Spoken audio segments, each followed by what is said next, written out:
여러분 안녕하세요. 원남보조기 사용설명서 손팀장이에요. 지난번엔 척추측만증 보조기 선택의 기준에 대해서 말씀드렸다면 오늘은 이 보조기를 착용할 때 알아둬야 할 점이 뭔지 알려드릴게요. 요즘 환경 문제가 심각해지면서 너나 할 것 없이 지속 가능한 삶에 대해서 실천할 방법을 찾고 계신 분들이 많아지고 계시는데요. 척추측만증 보조기 착용도 이 지속 가능성에 방점이 있어요. 아이의 척추측만증이 발견이 되면 전문 보조기를 착용하게 되거든요. 그 척추측만증 보조기를 지속 가능하게 착용하기 위해선 가장 중요한 게 꾸준함이에요. 이런 꾸준함이 지속되지 않는다면 보조기 착용이 어려워지고 순간 보조기를 자꾸 멀리하고 기피하게 되면서 효과가 없어지게 되죠. 그 중에서 가장 중요한 것은 이 꾸준함인데요. 척추측만증 보조기를 선택하는 이유는 당연히 휘어진 척추를 교정하기 위해서인데요. 이 휘어진 척추를 교정하기 위해선 척추측만증 보조기를 속옷처럼 매일매일 착용하고 있어야 해요. 그래서 보조기 착용이 권유되는 시간은 24시간 중에 22시간을 착용을 원칙으로 해요. 그런데 22시간 착용은 실제로 무리가 있겠죠? 그래서 22시간 착용을 원칙으로 하되 보통은 10시간부터 18시간까지 착용을 하라고 말씀드려요. 22시간을 착용해야 한다고 생각해야 겨우 18시간 그걸 채우거든요.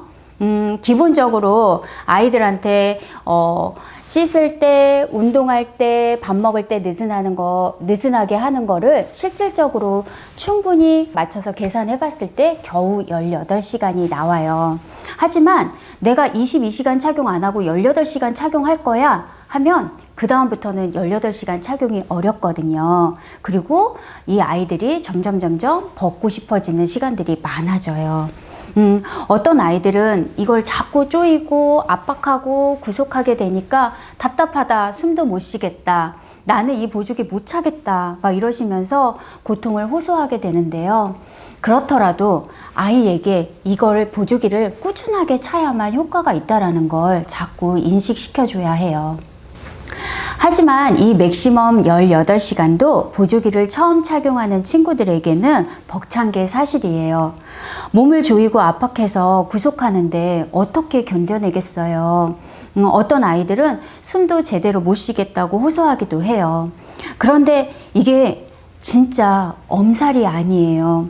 아무리 인내심이 강한 사람이라도 처음부터 10시간, 18시간을 착용하라고 하면 할 수 없을 거예요. 그런데 척추측만증 보조기는 하루 이틀만 착용하는 게 아니라 성장이 끝날 때까지 무조건 보조기를 착용해야 하는 거잖아요. 그러니까 정말 보통 일이 아닌 거죠. 그래서 저희는 보조기를 처음 착용하는 친구들에게 적응 시간을 가져야 한다고 꼭 얘기를 해요. 보조기를 처음 착용하게 되면 일단 2시간 아니면 3시간 착용을 하고 10분에서 20분 정도 휴식 시간을 가지고 그 다음에 또 두세 시간 착용을 하고 휴식 시간을 가지고 이렇게 하면서 자꾸 시간을 늘려가는 거죠.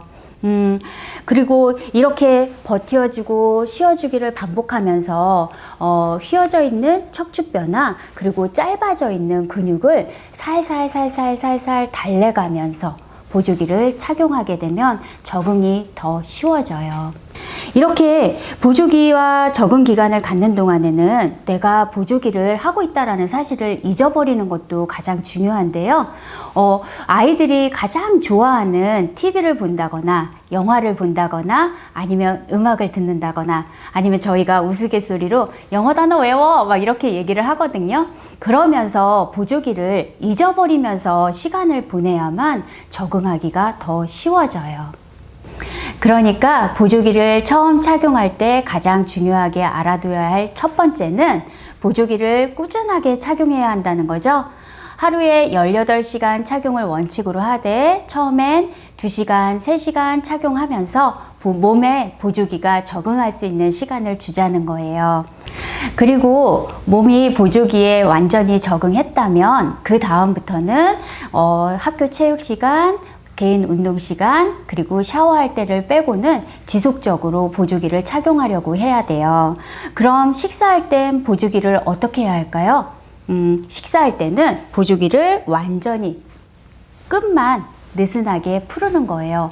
그런데 이 끝만 느슨하게 풀어야지 나는 편하게 밥 먹을 거야 그러면서 보조기를 벗어놓고 밥을 먹게 되면 내가 1시간만 벗어야지 했는데 어느 날 보니까 2시간, 3시간 이렇게 자꾸 벗게 되거든요. 그래서 식사할 때는 끝만 느슨하게 하고 보조기를 착용하고 밥을 먹는다라고 생각해 주시면 돼요.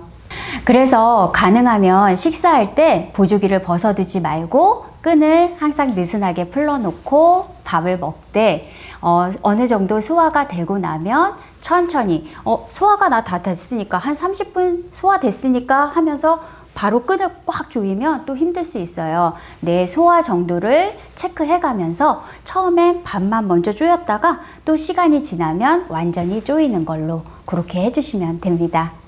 다음으로 척추측만증 보조기를 착용할 때 주의할 점은 서 있는 자세예요.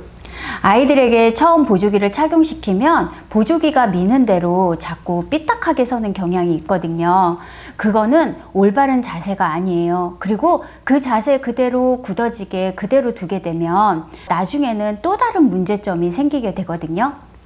일테면 저희 원남 보조기는 3점압의 원리를 이용해서 척추를 교정해주는 보조기를 만들고 있는데요. 척추가 이렇게 옆 S자로 휘어져 있는 경우에 흉추, 요추를 밀기 위해서는 겨드랑이 부분과 요추를 받치고요. 요추를 밀기 위해서는 여기 흉추와 엉덩이 부분을 받쳐서 3점압에 이렇게 하나, 둘, 셋 하나, 둘, 셋 요 세 점을 이용해서 밀어서 보조기를 제작하게 돼요. 그렇게 제작된 보조기를 아이들이 착용하다 보면 이렇게 몸이 자꾸 나도 모르게 기울어지는 경향이 있거든요. 그러면 이렇게 이 자세를 그대로 두게 되면 이거는 올바른 자세가 아니고 또 다른 문제점을 만들게 되죠. 그래서 저희가 여기에다가 바로 반듯하게 아이들이 이렇게 휘어져 있는 모양을 반듯하게 펴기 위해서 패드를 덧붙이게 됩니다. 그러면 이 아이들이 강제적으로 반듯하게 서는 모양을 유지하게 되는데 사실 이 강제성은 오래 지속되면 좋지 않아요. 그래서 아이가 스스로 균형을 잡아서 올바르게 서도록 유도해 놓고 그 후에 차츰 패드를 빼내게 됩니다. 그리고 척추측만증 보조기를 착용하다 보면 한쪽 어깨가 자꾸 올라가요 라고 말씀하시는 경우가 있는데 여기 아까 제가 말씀드린 것처럼 3점압의 원리를 이용하다 보면 이쪽보다는 여기 미는 쪽보다는 받치는 쪽이 좀 높아야 하죠. 그래서 보조기가 한쪽이 높을 수밖에 없어요. 그래서 이 부분이 너무 큰 차이가 난다라고 하면 조금은 수정을 해주기는 하지만 망곡이 높거나 이렇게 높아야 되는, 충분히 높아야만 효과가 있는 친구들은 어쩔 수 없이 그 상태를 유지하면서 뼈를 천천히 밀어가면서 교정이 되었을 때 또 조금씩 수정해 가면서 이렇게 제작을 하고 있어요. 다음으로는 처음 보조기를 착용하고 집으로 돌아간 후에 전화로 많이 문의 주시는 내용인데요.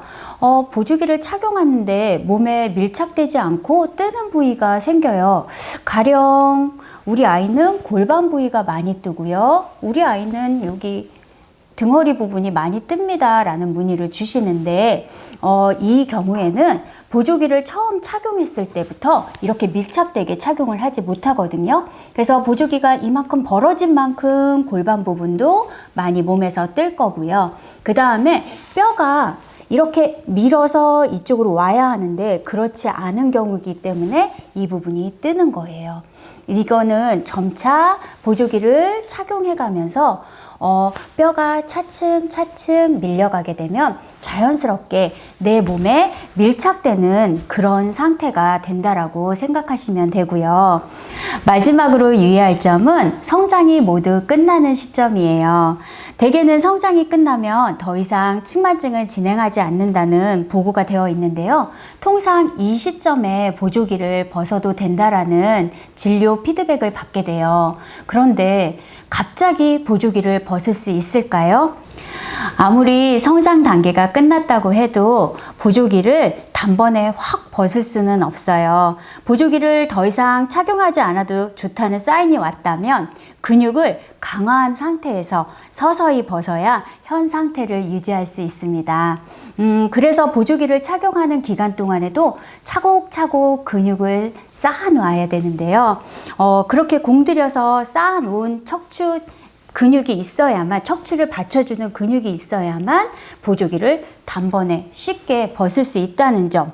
그리고 보조기를 처음 착용하는 시기보다는 보조기를 벗어야 하는 시기에 근육 강화 운동을 더 많이 해야 된다는 거. 그리고 탄탄한 근육이 척추를 지지해 줄 수 있다는 점 반드시 꼭 유의해 주셨으면 좋겠습니다. 휘어진 걸 되돌리려면 쉽고 편안할 수만은 없는 게 사실이에요. 하지만 저희 원남 보조기는 이런 불편함을 최소화하고 탄탄한 교정력으로 주목받고 있습니다. 여기 보이시는 이 보조기가 활동형 보조기인데요. 이 보조기는 우리 아이가 학교나 학원에서 하루 종일 착용하고 있을 때 몸에 착 밀착되고 최대한 얇게 제작되어 있어서 겉으로 봤을 때 표시가 최대한 안 나도록 만들어진 보조기입니다. 그리고 우리 수면형 보조기는 밤 시간에 성장 호르몬이 왕성하게 나오는 시간에 교정력을 더 폭발적으로 높일 수 있도록 제작되어 있어서 효과적으로 착용이 가능합니다. 원남 보조기 자랑을 끝으로 이제 이 시간을 마무리해야 하는데요. 어떤 책에선가 봤는데 운명은 앞에서 날아온 돌이라면 숙명은 뒤에서 날아온 돌이라고 하더라고요. 하지만 저는 인간의 운명이나 숙명이 미리 정해져 있다고 생각하지 않아요. 하지만 이렇게 날아온 돌을 피할 수 없었다면 이제 울고만 있을 게 아니라 맞서던가 이 사고를 수습하던가 해야 하는 게 인생이라고 생각해요. 그러니 여러분들도 모두 힘내셨으면 좋겠어요. 하지만 모든 처음은 쉽지 않다는 거 기억하면서 제일 쉬운 구독과 좋아요 꼭 눌러주세요. 그리고 우린 다음 시간에 꼭 만나요.